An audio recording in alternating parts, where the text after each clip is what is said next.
All right, so y'all have worked with square roots a lot before. Remember, a square root is when you're trying to find a number times itself, right, that equals the number under the square root. So in this section, we're going to also have cube roots, which is basically the opposite of doing something to the third power. You're going to have fourth roots, fifth roots, etc. But mostly you're going to have cube roots and fourth roots and square roots, the lower ones.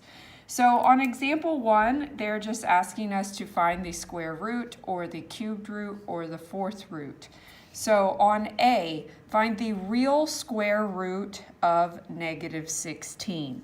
All right, that's just our normal square root, and we put negative 16 on the inside there. Now, because it's taking the square root of a negative, we know that that means our answer is going to have an I. It's imaginary. All right, this would give us plus and minus 4i. All right, which is not a real number. It is an imaginary number.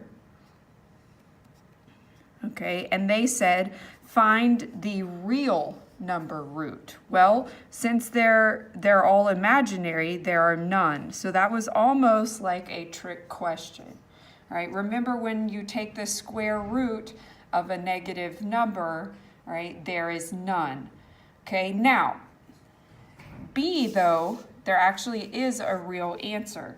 Because remember, this is a number that is being multiplied times itself, all right, for a total of 3 times to equal a negative 1,000. All right, you can use a calculator to do a cubed root. Let me grab a calculator.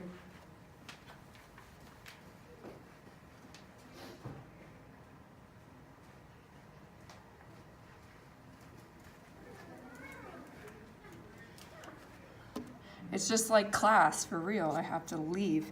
Okay, so for a cubed root, what you do is you go to the math button, and you can see the cubed root. It's the fourth one down, number 4. It has the 3 with the little radical sign next to it. So if I press number 4, or I can scroll down to it, you can then type in your number. Negative 1,000 is what they gave us, and press enter. And the cubed root of negative 1,000 is negative 10. So basically what they're saying is that if I did negative 10 times negative 10 times negative 10, right, that is going to equal negative 1,000. And we know the negative part should be true because when you have 2 negatives multiplied together, it's positive, but when you have 3, then it is going to equal a negative answer. All right, so this one does have a real solution. Negative 10 is a real number, and that would be our answer for B.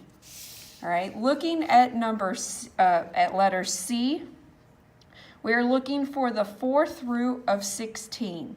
So we're trying to think of what number multiplied times itself 4 times is going to give us 16. It's got to be a really low number if it exists. Right? You can also do a fourth root on the calculator as well. You have to type in the 4 first, and you go back to that same math button, and we're going to scroll down to number 5. Basically, using that button, you can do a fourth root, a fifth root, a sixth root, and so forth. So if I press number 5, it now has the 4 and the radical sign. I can type in the number 16 and press enter, and it gives me that the fourth root of 16 is 2. All right, just to verify and show you again how that works, right? That means 2 times 2 times 2 times 2 should get me 16. 2 times 2 is 4, times 2 is 8, times 2 again is 16, right? That is a real number, that is a real solution, and so the answer is 2. All right, find the real cubed root of negative 8 over 27. All right, so we are looking for the cubed root. It has the 3 underneath the radical, in front of the radical sign right there. Then we have negative 8 on top of 27. When you have a fraction under a radical sign, what you can do is split it apart. So we are going to find the cubed root of negative 8 on top, and then we are also going to get the cubed root of 27 on bottom. You can actually take the cubed root of both of those numbers. All right, the cubed root of negative 8 is negative 2. All right, you can check that with the calculator if you would like to. The cubed root of 27 is going to be 3. Right? Again, I'll show you on here with a cubed root. So I can go to math. I go to number 4 is the cubed root, and I'm going to type in 27 to show you. The cubed root of 27 is 3. All right, so this would be our answer, negative 2/3. All right, we just separated it so that we took the cube root of the top number and the bottom number of the fraction. All right, so example 2, we're now starting to simplify some bigger radical expressions underneath the radical sign. The best way that I do this, or that I think to do this, is to separate the numbers away from each of the variables. So basically what we're going to do is we're going to separate it kind of like we did in D. We're going to take the square root of 64, the square root of x to the 4th, and the square root of y to the 6th. I just separated it apart into the 3 individual sections. Now, you should already know what the square root of 64 is. That would be 8. All right. When you take the square root of a variable that already has an exponent, that square root kind of acts like a division sign. Okay, a square root is the same thing as doing the opposite of something that is squared, which would be doing something to the 1/2. So basically what this becomes is x to the 4th divided by 2. You divide the exponent. Right? Same thing on the y. This is going to be y to the 6th, but we're going to divide by 2 because it's a square root.